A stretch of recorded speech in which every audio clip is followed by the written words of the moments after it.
This week in the Missouri Senate, we review more legislation making its way through the upper chamber this session. Staying on that same calendar, I ask that you recognize... Wednesday afternoon and evening saw time spent on Senate Bill 4. Senator Mike Cierpiot of Lee's Summit is the sponsor. He tells his colleagues this measure seeks to modify and create new provisions relating to utilities. The pipeline assessment part, it's gone now. That entire chapter is out of the bill. So for folks that were concerned about that, we had several senators that reached out about that particular issue. During discussion on the floor of the Missouri Senate, Senator Tracy McCreery of St. Louis County pointed out she was against the original version of this proposal. I think it's moved from a very terrible bill to just a bad bill. But there are some things in here that I think are going to be helpful to consumers.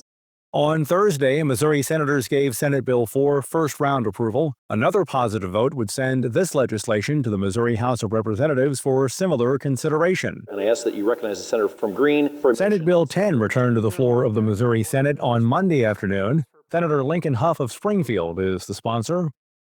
It came to the floor and has now turned into a slightly larger, I believe, 105-page version of removing a whole lot of sunsets. During lengthy discussion, Senator Stephen Weber of Columbia wanted to add a sunset. It wouldn't change anything in the current status quo, but it would take a statute off the books that has been recognized by the United States Supreme Court as being unconstitutional.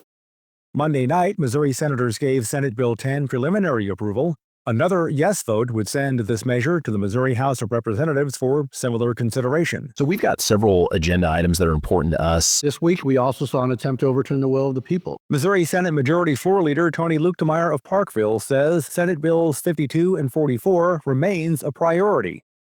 Supporting our men and women in law enforcement, making sure that they have the resources that they need to do their jobs, and also to crack down on violent crime and make sure that we're removing those violent criminals from the streets.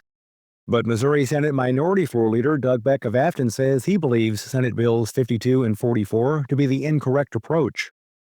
This week, we also saw an attempt to overturn the will of the people by reversing the decision voters made to ensure local leaders in St. Louis City can be held accountable for policing their community. Senate Bills 52 and 44 remains on the informal calendar, ready for continued discussion at any time. This is legislation to implement cardiac emergency response plans in public schools across the state of Missouri. On Tuesday morning, two Missouri senators held a news conference to discuss some of their legislation. Both Senate Bill 166 and Senate Bill 155 address cardiac emergency plans in Missouri schools. Senator Kurtis Gregory of Marshall sponsors Senate Bill 166. The reason this is important is because these are major life-saving devices. We all saw on the national stage what happens when someone goes into cardiac arrest on an athletic field, but it can happen anywhere. Senator McCreery sponsors Senate Bill 155. The cardiac response plans would also apply to other people that are on a campus or in a school building or at some kind of extracurricular activities.